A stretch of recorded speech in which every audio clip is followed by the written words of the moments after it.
Hello everyone, welcome to my channel. അപ്പോൾ ഇന്ന് എൻ്റെ സൺഡേ ദിവസം എങ്ങനെ പോയെന്ന് കാണണോ?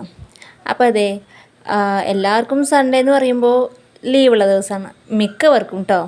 പക്ഷേ നമ്മളെപ്പോലുള്ള ഹോം ബേക്കേഴ്സിന് അന്നും ഒരുപാട് പണിയുണ്ടാവും അല്ലേ? എന്നെ സംബന്ധിച്ചോളം സൺഡേ ഞങ്ങൾക്ക് ലീവില്ല കേട്ടോ, അങ്ങനെ തന്നെ പറയാം. അപ്പോൾ അതെ, ഇന്നൊരു പാർട്ടി ഓർഡറാണ്. ആദ്യമായിട്ടാണ് ഇത്രയും വലിയൊരു ക്വാണ്ടിറ്റിയിൽ പാർട്ടി ഓർഡേഴ്സൊക്കെ എടുക്കുന്നത്. കാരണം ഇതൊരു കാറ്ററിംഗ് കെയർ ഓഫിൽ കിട്ടിയതാണ്. അപ്പോൾ അത് ബെസ്റ്റായി ചെയ്ത് കൊടുക്കണമെന്ന് ആഗ്രഹമുണ്ട്. അവർ 150 ആൾക്കാർക്കുള്ള കേക്ക്, പീസ് കേക്ക് വേണമെന്ന് പറഞ്ഞിരുന്നു, ജസ്റ്റ് ഫുഡിൻ്റെ കൂടെ സെർവ് ചെയ്യാൻ വേണ്ടിയിട്ട്. ഞാൻ നോക്കിയപ്പോൾ 150 പേര് പറയുമ്പോൾ നമ്മൾ 2 kg തന്നെ ചെയ്യുമ്പോൾ ഒരു 35 അല്ലെങ്കിൽ 40യുടെ ഉള്ളിൽ അതിൻ്റെ പീസസ് കിട്ടുള്ളൂ. അപ്പോൾ അവരോടിങ്ങനെ സംസാരിച്ചു, എന്തായാലും 150 പീസ് പറയുമ്പോൾ 6 kg എങ്കിലും വേണമെന്ന്. അവർ ഓക്കെ ആയിക്കോട്ടെ എന്ന് വെച്ചിട്ട് അവരും സമ്മതിച്ച്. ഓവർനൈറ്റ് ഇങ്ങനെ സെറ്റ് ചെയ്ത ശേഷം കേട്ടോ കട്ട് ചെയ്യുന്ന, നമ്മളിങ്ങനെ വരുന്ന കേക്കുകൾ ഓവർനൈറ്റ് സെറ്റ് ആവാതെ കട്ട് ചെയ്താൽ എന്താ പ്രശ്നം, കട്ട് ചെയ്യുന്ന സമയത്ത് നമുക്ക് കറക്റ്റായിട്ട് ആ പീസ് കിട്ടത്തില്ല. അതുമല്ലാതെ ജസ്റ്റ് അങ്ങോട്ടും ഇങ്ങോട്ടൊക്കെ ഇങ്ങനെ ഇളകി പോവുക, അങ്ങനെയൊക്കെ ഒരു ഇഷ്യൂസൊക്കെ വരും കേട്ടോ. അപ്പോൾ ഓവർനൈറ്റ് സെറ്റ് ചെയ്തിട്ട് ഉണ്ടാക്കിയ കേക്കാട്ടോ അത്. പിന്നെ ഞാനിതിന് 1 ഡേ ഫുള്ളായിട്ട് എടുത്തിട്ടുണ്ടായിരുന്നു ഈ ഒരു വർക്ക് ചെയ്യാൻ. കാരണം 6 kgയിൽ വാഞ്ചോ കേക്കാണ് അവർ പറഞ്ഞിരുന്നത്. അപ്പോൾ വാഞ്ചോ കേക്ക് ചെയ്യുമ്പോൾ അതിനനുസരിച്ച് വർക്ക് ഉണ്ട് കേട്ടോ. പിന്നെ അതുമല്ലാതെ എക്സ്ട്രാ ഒരു റെയിൻബോയുടെ തീം കേക്കും പറഞ്ഞിരുന്നു കേട്ടോ, 2 kg വെയിറ്റ് വരുന്ന. പിന്നെ അവരുടെ ഒരു ആനിവേഴ്സറിയും കൂടി ആയിരുന്നു. അപ്പോൾ അഡ്വാൻസ് ആനിവേഴ്സറി എന്ന് എഴുതിയിട്ടൊരു കേക്കും കൂടെ വേണമെന്ന് പറഞ്ഞിരുന്നു. അപ്പോൾ അതെല്ലാം ഉണ്ടാക്കണം. ടോട്ടൽ 9 കിലോ കേക്ക് ഈ പാർട്ടിക്ക് മാത്രമായിട്ട് ഉണ്ടാക്കേണ്ട ആവശ്യമായിരുന്നു. പിന്നെ അതല്ലാതെ അതിന് പുറമേയിട്ട് എനിക്ക് വേറെയും കുറച്ച് ഓർഡേഴ്സ് ഉണ്ടായിരുന്നു, അതും കൂടെ ഞാൻ കാണിക്കാം കേട്ടോ. അപ്പോൾ ഈ ഒരു കേക്കുകളൊക്കെ ഉണ്ടാക്കി കഴിയുമ്പോഴത്തേനും സത്യം പറഞ്ഞാൽ ആകെ ടയർഡായി പോയിരുന്നു കേട്ടോ. പിന്നെ ലൈഫിൽ കുറച്ച് റിസ്ക് എടുക്കാതെ പറ്റത്തില്ലല്ലോ അല്ലേ? അപ്പോൾ അതെ, ഞാൻ അങ്ങനെ 3 കേക്കും അങ്ങനെ കട്ട് ചെയ്ത് മാറ്റിയിട്ടുണ്ട് കേട്ടോ. എല്ലാത്തിലും ഒരേപോലെയല്ല പീസ് കിട്ടിയത്.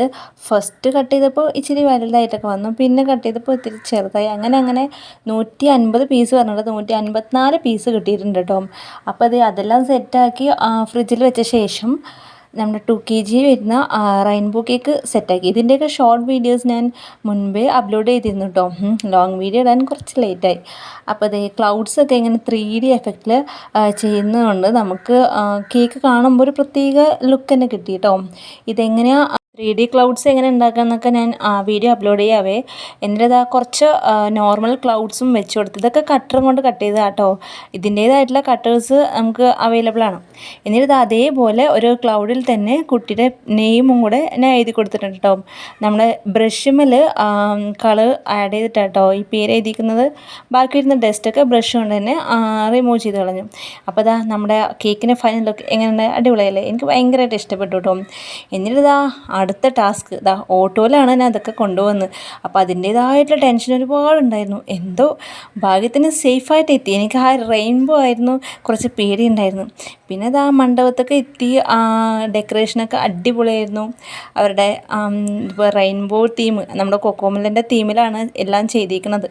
ഞാൻ ജസ്റ്റ് ഒരു വീഡിയോ എടുക്കാൻ വേണ്ടിയിട്ട് ഇങ്ങനെ കേക്കിൽ തൊടുക പിടിക്കുകയൊക്കെ ചെയ്തിട്ട് ചുമ്മാ ഒരു രസം. അപ്പോൾ കേക്ക് സെറ്റായി. അവർക്ക് ഒരുപാട് ഇഷ്ടപ്പെട്ടു. ഒരുപാട് താങ്ക്സ് ഒക്കെ പറഞ്ഞു. അടിപൊളിയായിട്ടെന്നൊക്കെ പറഞ്ഞ് നല്ല റിവ്യൂ ആയിരുന്നു കേട്ടോ. അപ്പോൾ ഇതാണ് അവരുടെ ആനിവേഴ്സറിയുടെ കേക്ക് കേട്ടോ. അത് കുട്ടി അച്ഛനും അമ്മയ്ക്കും കൊടുക്കുന്ന പോലെയാണ്. അതിൽ അഡ്വാൻസ് ഹാപ്പി ആനിവേഴ്സറി പപ്പ അമ്മ എന്നൊക്കെ എഴുതിയിരുന്നത്. പിന്നെ ഇതൊക്കെ വേറെ ഓർഡർ ആയിരുന്നു കേട്ടോ. ഇതെല്ലാം അതേ ദിവസം കൊടുക്കാനായിരുന്നു, അതായത് സൺഡേ.